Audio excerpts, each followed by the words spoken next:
Hi, and welcome back to the Jen and Sean Show. This is a podcast,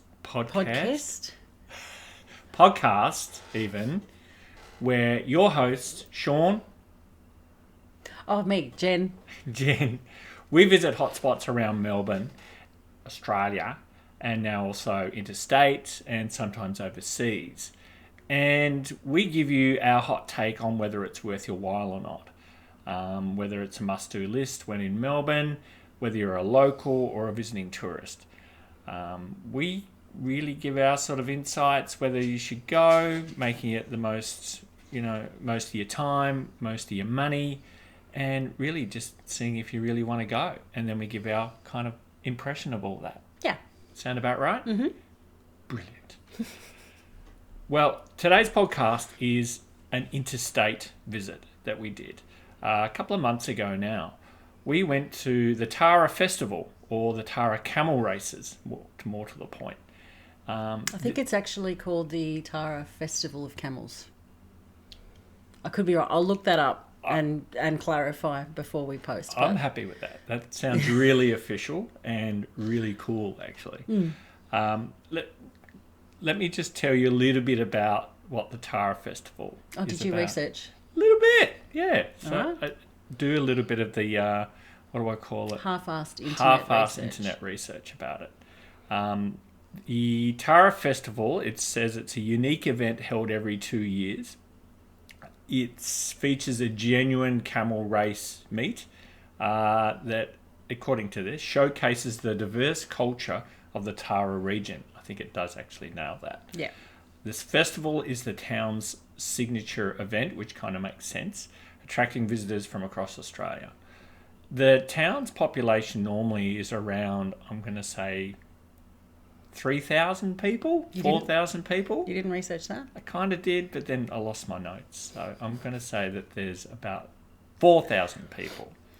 The Tara Camel Race Festival, or whatever we're calling it, attracted around 250,000, I think. No, it was like 15,000. Really? Yeah. No. I think you're getting ahead of yourself.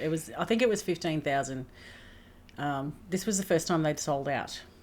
I'm going to say it was more than 15,000. We'll come back and there'll probably be a little note put at a the bottom note there to tell you at the exactly bottom how of the many screen people ended to up say how turning many, up. but they did sell out. That was the first time ever. Yeah. We spent 4 days in Tara with 2 days dedicated to the festival. Some friends joined us on the day and participated in a whole manner of events that they actually put on. One of those was the Festivals of the Field. No, Fashions on the Field. Fashions of the Field? Oh, yeah, that probably makes a little bit more sense, doesn't it? You and your festivals. It's Fashions on the Field. It's like... Festivus. Every day's a Festivus. It's like at the Melbourne Cup where they do Fashions on the Field, but it was Tara. Okay. It was a big deal. The festival itself offered a lot of different activities, not just camel races or getting dressed up. It had yabby races. I was going to say yabby races. Which was excellent. I'd never seen anything like it before in my life. They had chainsaw sculpting, food trucks, roving country singers, and an evening concert, which was probably their big event because it had, what was his name? Troy Daly? No, Lee Kernaghan. Lee Kernaghan. I'm not. You're all over this today, aren't you? It's Sunday. I'm still dusty. Leave me alone. There was 2 or 3 different stages throughout the actual grounds, and they had different musical acts going all through the day. Then they had ones at night, and I think the school kids got up there and did something, and yeah, it was good. It was good. Do it for the kids, people. Yes. Right. With that in mind, the Tara is located 4 hours west of Brisbane? About 4.5. 4.5 hours west of Brisbane. Brisbane from Melbourne in itself is a 3-hour flight. 2.5-hour flight. Who's doing the research here? Clearly not you. Not me. 2.5-hour flight from Melbourne, 4.5-hour drive from Brisbane to Tara, and we're talking west. So this is definitely outback Australia. It's very different from where we would normally go. Well, where I would normally go, but Jen's got family squirreled away out that way. So we've been there a couple of times. With the festival itself and the camels, I'm going to throw it to a category. Is it the category I'm going to go into here is say hi to your mum for me. And I think this is really on point. Camel races, would it be good for the boomers, for the older people, for your mother-in-law? Jen? Hard to say. No. Could go either way on that one. It's a no-brainer. I don't think they'd enjoy sitting out in the heat, in the sun, and just, no, probably not. I'm going to say no. I disagree with you. This is catnip for boomers. I use catnip a bit, but boomers were there in droves. They're all in their grey nomad mobiles. They're all in their campers. They're all around Australia. This is like a magnet for I'm them. basing it on our mothers, though. Yeah, my parents would go. Not now. They're too old. Yeah, well... and not... We were diving into the category of whether boomers would love this. I think it's an absolute magnet for the grey nomad crowd. Jen, you disagree. Based on our parents was the only thing. Oh, okay. Well, individually, yes, they're very much retired. Mine in Tasmania and yours actually live in Tara. Well, some do. And the others probably wouldn't be that keen to go out. So I kind of get that. Might be a bit too much for them, I think. But the roaming grey nomads... Oh, they're all over it. They love it. That would be 100% for them. And look how many vans were there. Yeah, well, that's it. There were thousands of them. I'll actually look that up and we'll pop it in the as little a notes note at the bottom. so that you can see. Oh, and there was a couple of photos, I think, that the festival actually put up of the campgrounds from overhead before and when everybody was there. So I'll put those in there as well. We've got a couple of those as well, so we'll definitely share that or steal them. So that's there. No, we'll put credits on there. It's okay. Of course. The big draw card I felt for the boomers was that it had live music, which was kind of old school, kind of country old school, weird line dancing. Not line dancing. Just was really varied. I'm struggling to remember it, to be honest. But there were shady spots for them. They could go and grab a coffee or a cup of tea. Or a $6 beer. A $6 beer. I'll definitely come to that. That was a draw card. It was definitely worth the chimichangas. There were a lot of people there other than boomers, I have to say. There were a lot of locals that had come from far and wide. There were a lot of blow-ins like us. We got to wear our country hats and cruise around, feeling the I don't want to say vibe because I say that a lot, but really feeling the vibe of the place and really the energy. Getting it. The energy, yeah, exactly. The ambiance. There were a lot of things for the kids to do as well. We didn't go in there, restraining orders aside. There were stage plays with dinosaurs on them and lots of animals that they could play around with. So I felt that it was really good for an entire cross-section of people to go and see. They really catered for everybody. There were even some surly teenagers and early 20-somethings getting on the beers. Yeah. So they were really loving that as well. I'm going to just go into, chimichangas, which is looking at whether it was worth the money. How much did it cost to get in? The tickets were, $100. And that was for 3 days. That was for, the whole time. So that basically covered from Friday right through till Sunday. And I think if you wanted just the Saturday pass, it was $80. So it worked out a no-brainer to go, we'll get the You might as well get the $100 one for the 3-day pass. That gets you in the gate. You wander around, and as you can see if you're watching the video, you can see it's really open plan. You're not crammed in there. So you can, really wander around at your own free will, which I thought was really very good. well organised, I found, to get in there. Like you drive in and there's people on the gate and they check your tickets and they give you a wristband depending on what ticket you've got and they send you off to the car park, which was, again, very well organised for the amount of people that were there. So, no, that was good. Yeah, and I loved how they got around the whole, they didn't have to be licensed to sell alcohol. So you go and buy tickets, your beer tickets, essentially. And then you hand the tickets to the kiosk where they're handing out the beers. And they were $6. $6 beers. Yeah. Which was and $6 excellent. Kieran's. Kieran's. Unheard of. Yeah.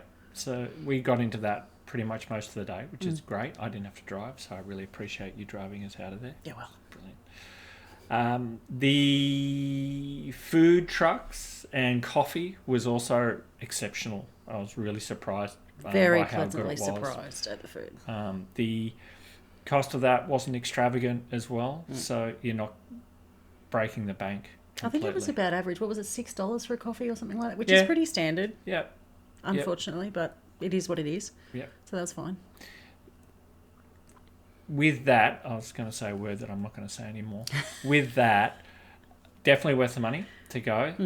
You're coming out with some change, I think, if you're going in there looking for beers and food and coffees. Where you can drop a bit of money is actually betting on the camel races themselves. They're more this is more an observation, but I think they're more it's not a serious event, because a lot of the camels that they were going, some were not really running at all. Others looked like they were, on fire and pelting down the track. Some were just in a mood and didn't really want to do anything. But they also re-ran the same camels over and over and over again, which was interesting. But it was good. Look, as the day got on, everyone was getting a little bit more salubrious and really into the cheering on of the camels. We had a win. We did. We won our money Had a back, couple, I actually. suppose. So that was fun. The Yabbies, of course, we can talk about as well. A lot of people were dropping money on that left, right, Serious money on those. and centre. Yeah. Would it be better with certain add-ons? So, was it missing something, Jen?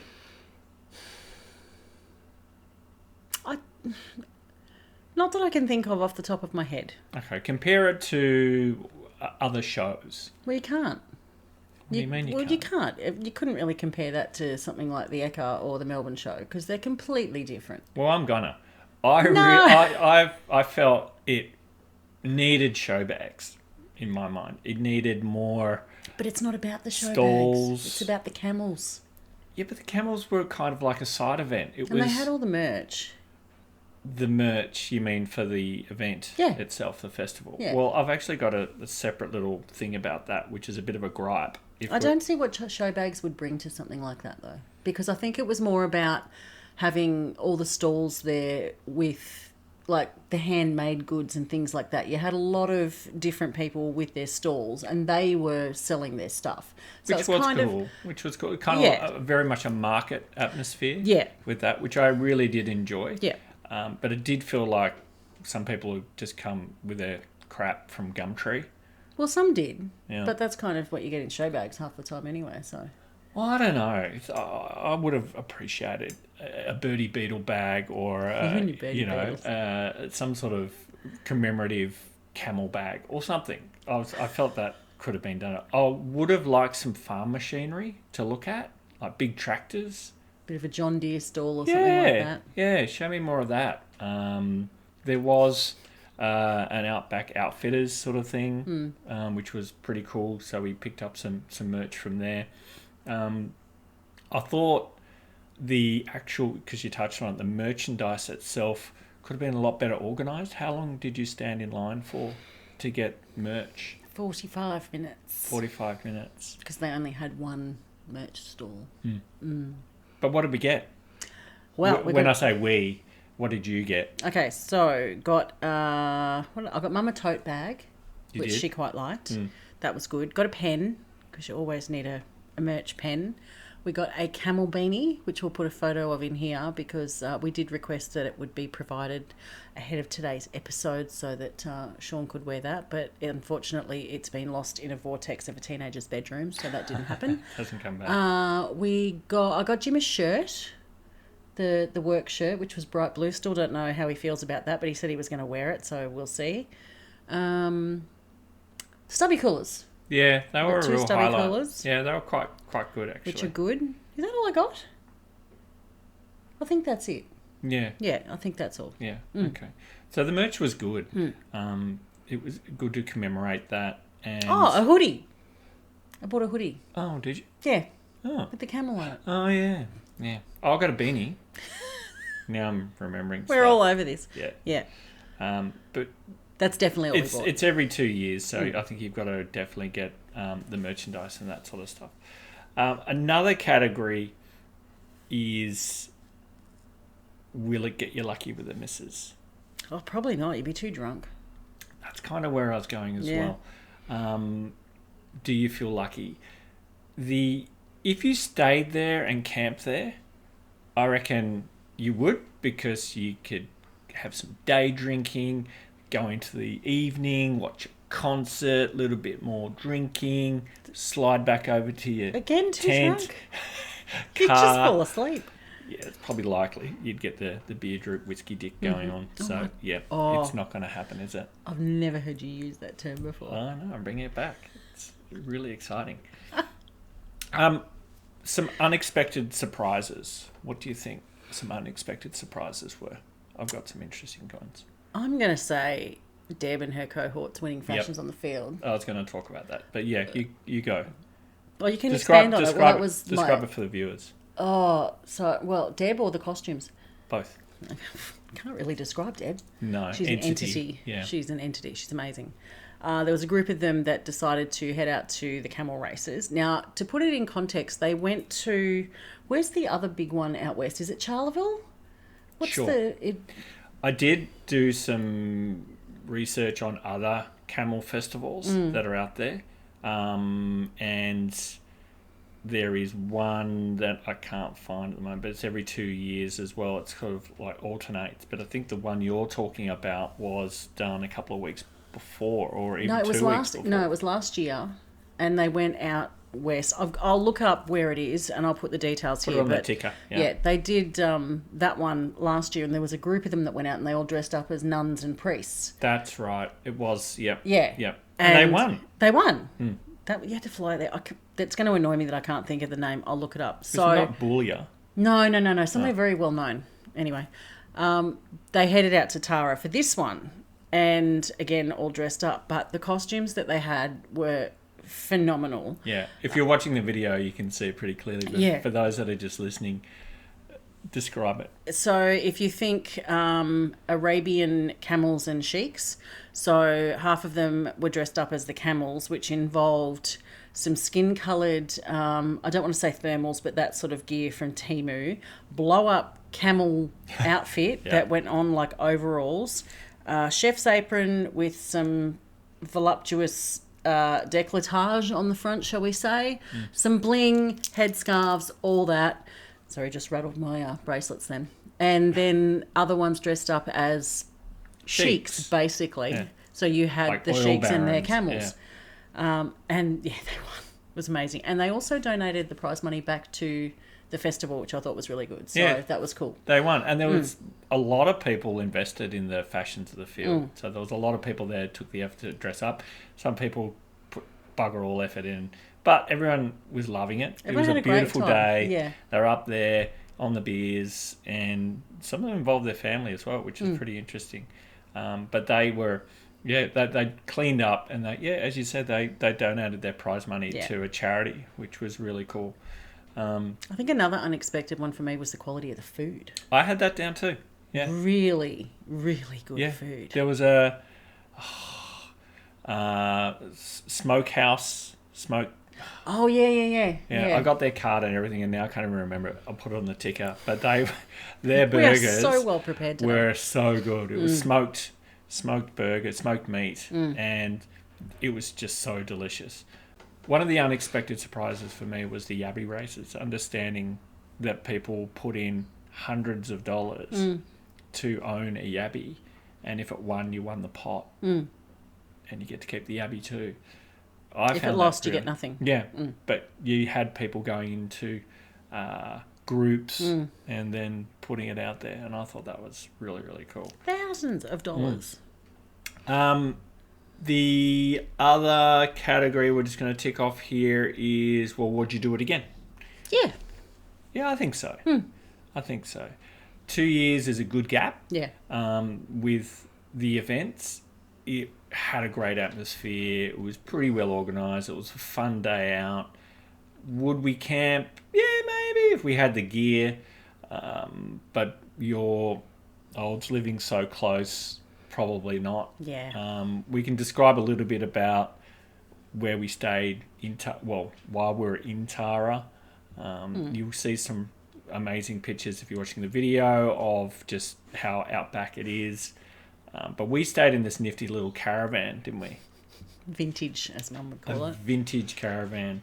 It had been renovated, kinda done up. It was very pink. It was blue, wasn't it? It's pink.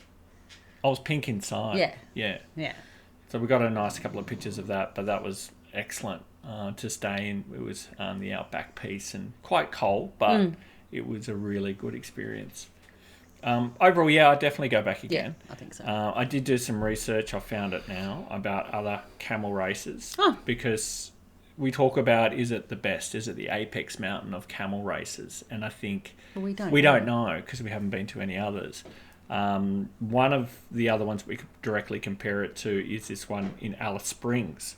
That's in a Boulia. big call. Yeah, I had a look at it on the web, and it is described as being on the edge of the Simpson Desert. And it's got some real Mad Max vibes going on, or Burning Man. I think if you went out that far... Alice Springs is pretty remote. Yeah. Yeah. So I reckon you'd find that would probably be very comparable, but a different world almost entirely. So Tara Camel Festival, or what is it called officially? Is that what it is?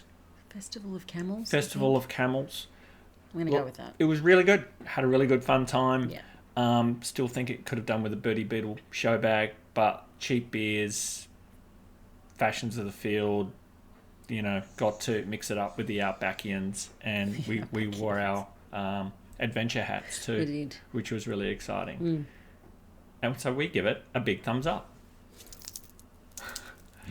Great. Well, if you've gotten this far, keep listening. We've got other podcasts to follow. The video and pictures of this is up on YouTube. Like and subscribe. And we'll catch you soon. That is our grumpy staffy who wants us to leave. I'm not looking at her. No, best not. Don't No. entertain the beast. All right. Thanks, everyone. Thank you. Bye. Come on, baby, light my fire. Like to set the night on fire. Well, the time to celebrate is now. Well, if I were to show you how, girl, I can't get much higher.